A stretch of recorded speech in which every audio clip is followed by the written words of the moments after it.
ሰቃይ ተማሪ ነበር። ከዩኒቨርሲቲ በማዕረግ የተመረቀ ዲግሪውን ይዞ ሥራ ፍለጋ አልወጣም። በ21 ዓመቱ ከማዕረግ ጋር በክብር የተሰጠውን ዲግሪ አስቀምጦ ወታደር ቤት ገባ። ልጁ የነካኸው ወርቅ ይሆንልህ ያየ ይውደድህ ተብሎ የተመረቀ ነው።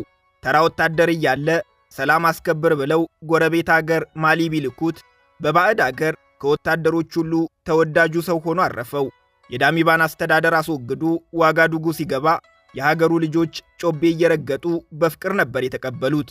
ስልጣን ከያዘ ከ2 ዓመታት በኋላ ዘንድሮ የጋናውን ፕሬዝደንት በዓለ ሲመት ሊታደም አክራ ተገኝቶ ነበር። በጋና ሕዝብ ዘንድ የተደረገለት አቀባበል ጋና ሀገሩ ፕሬዝደንቷም እሱ ነበር የሚመስለው። ነባርና አንጋፋ የአፍሪካ ሀገራት ፕሬዝደንቶች በብዛት በታደሙበት መድረክ ወጣቱ የቡርኪና ፋሶ ፕሬዝደንት ካፒቴን ኢብራሂም ትራውሬ ብቅ ሲል አካባቢው ተደበላለቀ። አስደናቂው አቀባበል የተጀመረው ግን ገና ከአውሮፕላን እንደወረደ ነበር። በአውሮፕላን ማረፊያው ተገኝተው አቀባበል ያደረጉለት ጋናውያን አባቶች ፊት ላይ የጀግናው ልጃችን መጣ አይነት አፍሪካዊ የኩራት ስሜት በግልጽ ይነበብ ነበር። ጋናውያን አባቶች ትራውሬን ሲያዩት ስሜት ሰውነታቸውን ሲወረው፣ ደስታ ፊታቸውን ሲያበራው፣ ጀግንነትም እጃቸውን ሲያወራጨው ታየ። ትራውሬ በጎረቤት አገር የተሰጠውን ንጹሕ ፍቅር ላስተዋለ ሌሎች አፍሪካውያን መሪዎችስ ምን ነክቷቸው ነው እንዲህ በአባቶች የሚያስከብራቸውን በወጣቶችም የሚያስወድዳቸውን የሕዝብ ወገንተኝነት መተዋቸው ያስብላል። የ34 ዓመቱ የቡርኪና ፋሶ ወጣቱ ፕሬዝደንት ካፒቴን ኢብራሂም ትራውሬ ማንም ሳይጠብቀው ከሳህል በረሃ መሃል ድንገት ነበር የበቀለው። በመላው ዓለም የሚገኙ የጥቁር ዘሮች ደግሞ መሪ ናፈቃቸው፣ መሪ ራባቸውን የሚመስሉት። ሲጠበቅ የነበረው እውነተኛው የሕዝብ ልጅ ቡርኪና ፋሶ ላይ ተነሳ ቢሏቸው ዓይናቸውንም ተስፋቸውንም ዋጋዱጉ ካደረጉ ይኸው ድፍን 2 ዓመት አለፋቸው። እውን የጥቁር ዘር መሪ ሊወጣለት አፍሪካም ተስፋ ሊኖራት ይሆን ወይ እያሉ የየዕለት ተግባሩን በስስት ይከታተላሉ። ትራውሬ ለሀገሩ ያለው ፍቅርና ለሕዝቡ ያለው ክብር ልዩ ምልክቱ ነው።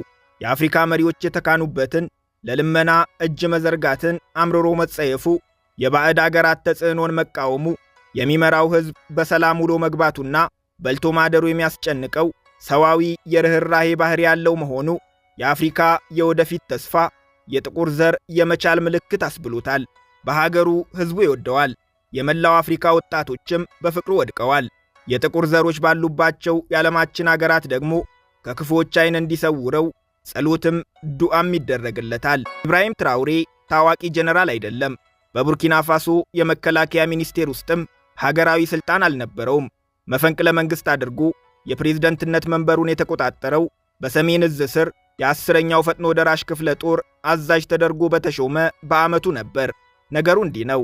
ትራውሬ ወደ ሥልጣን ከመምጣቱ ከ8 ወራት በፊት እንደ አውሮፓውያን አቆጣጠር ጥር 24 ቀን 2022 በሀገሪቱ ሲቪል አስተዳደር ላይ መፈንቅለ መንግሥት ተፈጽሞ ሌፍትናንት ኮሎኔል ሄነሪ ዳሚባ ሥልጣን ተቆጣጠሩ። እንደ ማንኛውም ግንባር ላይ መሥዋዕትነት እየከፈለ እንደሚገኝ ወታደር ትራውሬም መፈንቅለ መንግሥቱን በጽኑ ደግፎ ነበር። ምክንያቱ ደግሞ የሲቪል አስተዳደሩ የቡርኪና ፋሶን ሰላምና ደህንነት ማስጠበቅ አልቻለም የሚል ነበር። ችግሩ ግን ይችላሉ ተብለው በጦሩ ድጋፍ ሥልጣን ላይ የወጡት ሌፍትናንት ኮሎኔልም የማይችሉ ሆነው ተገኙ። የአሸባሪዎች ጥቃት በበረታባት ቡርኪና ፋሶ ሕዝቡ ለሞት ወታደሩም ለጥቃት ሲጋለጥ ኮሎኔሉ ቆፍጠን ያለ እርምጃ ወስደው ሀገራቸውን ከቀውስ ሕዝባቸውን ከሞት ወታደሩንም ከእልቂት ይታደጋሉ ተብሎ ቢጠበቁ እሳቸው ግን የፈረንሳይ ጉያ ስር ገብተው ይተሻሹ ያዙ። ለ8 ወራት ጠብቀው ተስፋ ሰጪ እንቅስቃሴ ያላዩባቸው ወጣት የጦሩ አባላት በበላዮቻቸው ተስፋ ቆርጠው እርስ በርስ በጥቅሻ ይነጋገሩ ጀመር። ኢብራሂም ትራውሬ ደግሞ የጥቅሻ መምህራቸው ሆነ። ሙያ በልብ ያሉት ወጣቶቹ የፈጥኖ ደራሹን 10ኛ ክፍለ ጦርና ሽብርተኝነትን እንዲዋጋ በልዩ ሁኔታ የተቋቋመውን የኮብራ ኃይል ይዘው ድምፅ ሳያሰሙ ወደ ዋና ከተማዋ ዋጋዱጉ ገሰገሱ። የተቃወማቸው ጀነራል ከፊታቸው የቆመ ሰራዊትም አልነበረም። ምክንያቱም ፊት ለፊት መጋፈጡን ፈርተውት እንጂ ሁሉም በመንግሥት አቅመቢስነት ምክንያት አላስፈላጊ ዋጋ መክፈል ሰልችቷቸዋል። በዚህም ወጣቶቹ ቼፈረሴን እያዜሙ ዋጋዱጉ ገብተው መጀመሪያ ዋና ዋና የጦር ማዘዣዎችን ቀጥሎም ብሔራዊ የቴሌቪዥንና የሬዲዮ ጣቢያዎችን ተቆጣጠሩ። በዚህ ሁሉ መሃል ግን ጨዋነትን አላጓደሉም። ቤተ መንግሥቱን ከበው በማዕረግም በሥልጣንም የሚበልጧቸውን የቀድሞ አዛዣቸው የሆኑትን የአገሪቱን ፕሬዝደንት በክብር ከሥልጣን እንዲለቁ በሀገር ሽማግሌዎችና በሃይማኖት አባቶች አስጠየቁ። የሰጡት የ48 ሰዓት የጊዜ ገደብ ተከብሮ ጥቅምት 2 ቀን 2022 ፕሬዝደንቱ የማርያም መንገድ ተሰጥቷቸው በሰላም ቤተ መንግሥቱን ተሰናብተው ሀገራቸውን ለቀው ወጡ።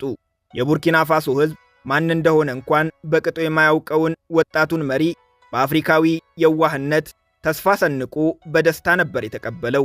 መፈንቅለ መንግሥቱ በመላው ዓለም ሲሰማ ግን ያው የተለመደው አፍሪካዊ የሥልጣን ግልበጣ ነበር የተባለው። የፖለቲካ ተንታኞችም ሥራ ቀሏቸው ሰነበቱ።